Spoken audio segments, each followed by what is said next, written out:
Halo teman-teman semua, hari ini kita akan bahas satu rumor yang lagi ramai di jagat sepak bola Indonesia.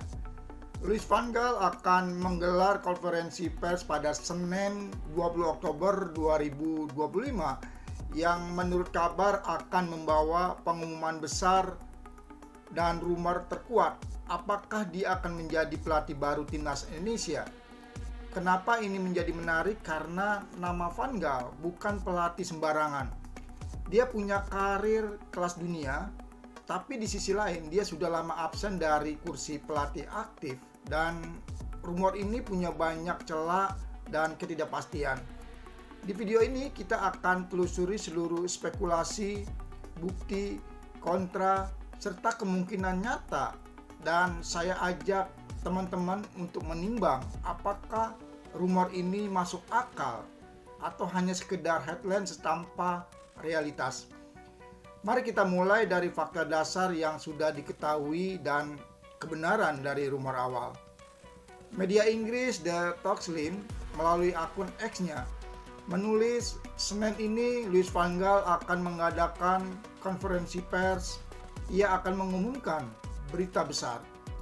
Ada juga akun X lain yang ikut menyebarkan rumor yang sama bahwa konferensi itu akan membawa pengumuman besar dan mereka menebak bahwa hal besar itu akan bisa menjadi tentang Indonesia.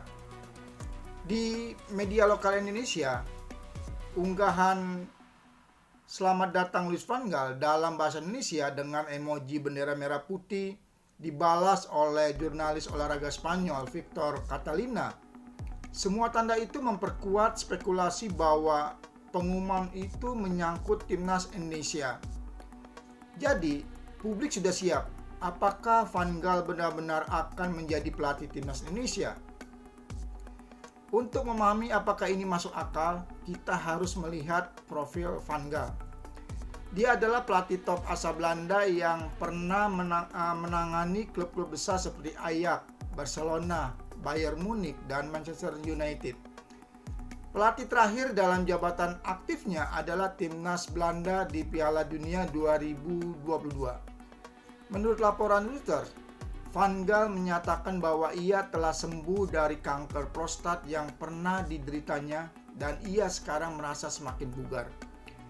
Namun ia juga pernah mengatakan bahwa ia tidak tertarik lagi ke pekerjaan klub, tetapi terbuka untuk menjadi pelatih nasional. Jadi, setidaknya dari sisi kesehatan dan kesiapan fisik, rumor bahwa ia kembali mengurus tim nasional bukanlah hal yang absolut mustahil. Sebelum membahas lebih jauh Van Gaal, kita harus melihat situasi terkini di kursi pelatih timnas Indonesia. Timnas Indonesia sebelumnya ditangani oleh Patrick Kluivert. Namun pada tanggal 16 Oktober 2025, PSSI dan Kluivert sepakat mengakhiri kerjasama secara mutual agreement. Alasannya, Indonesia gagal melewati babak kualifikasi Piala Dunia 2026, terutama kekalahan dari Irak dan Arab Saudi di babak lanjutan. Kluivert hanya memimpin 8 pertandingan, 3 kemenangan, 1 imbang, dan 4 kekalahan. Dalam pernyataannya, Kluivert menyebutkan bahwa meski kecewa, kerjasama itu tetap berkesan dan ia akan selalu bangga terhadap apa yang dibangun bersama tim. Jadi, sudah ada kursi kosong. Itu membuka peluang bagi siapapun, termasuk Van Gaal, untuk masuk. Rumor saja tidak cukup. Kita harus timbang apakah peluangnya realistis, apa kendalanya. Berikut poin-poin pentingnya.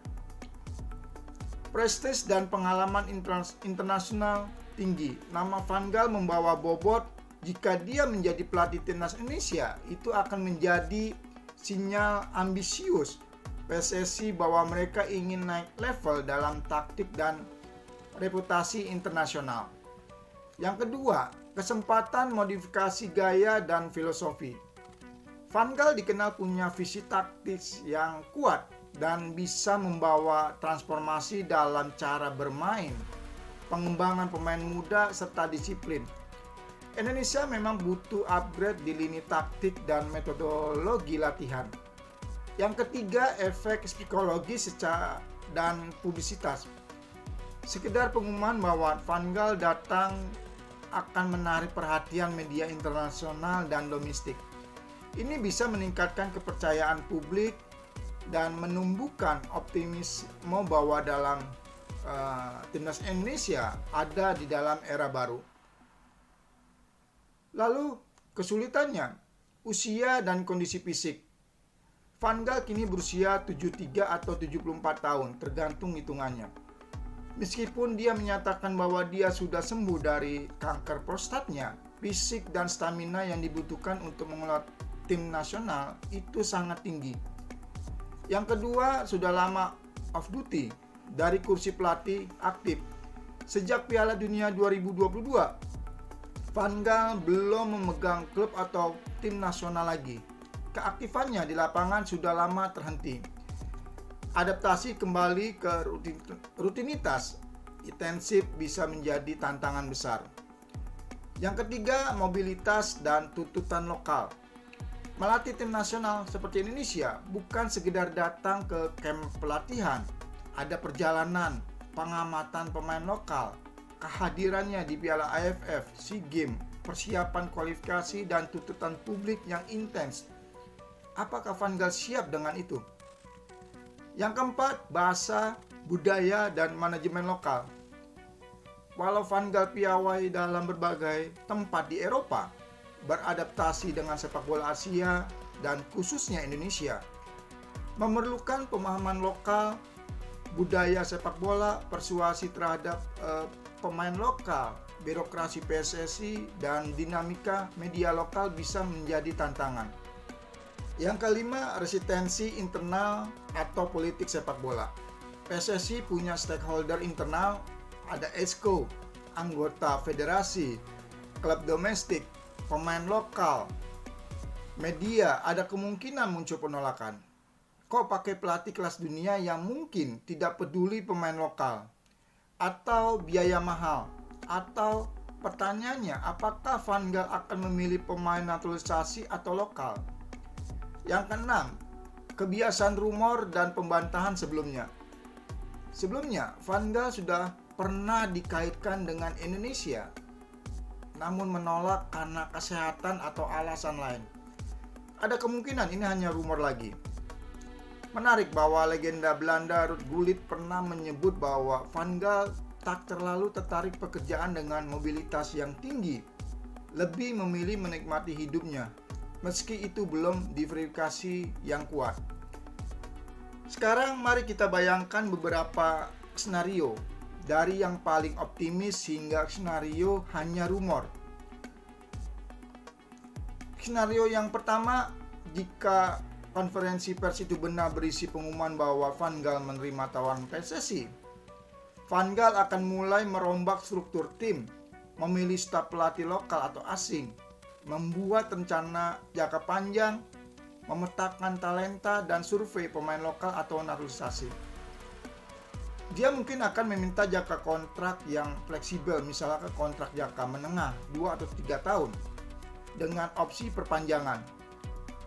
Lalu akan ada periode adaptasi. Pertama, melakukan camp pelatihan, melihat pemain lokal di Liga Indonesia, memantau diaspora pemain Indonesia di Eropa. Dan efek jangka pendek bisa berupa lonjakan moral pemain dan dukungan publik. Tapi keberhasilan jangka panjang tergantung hasil di kualifikasi, turnamen Asia, AFF Cup, dan performa konsisten. Lalu, skenario keduanya, mungkin konferensi pers akan mengumumkan bahwa Van Gaal tidak jadi pelatih harian, melainkan penasihat teknis, Director of Football atau posisi strategis di PSSI. Dia bisa membantu merancang roadmap pengembangan jangka panjang, pengembangan akademi, sistem pelatih, filosofi nasional. Pelatih lokal atau asing lain akan dipilih untuk kerja operasional harian. Ini bisa menjadi realistis bagi Van Gaal yang sudah lama off dibandingkan harus turun melatih langsung setiap hari.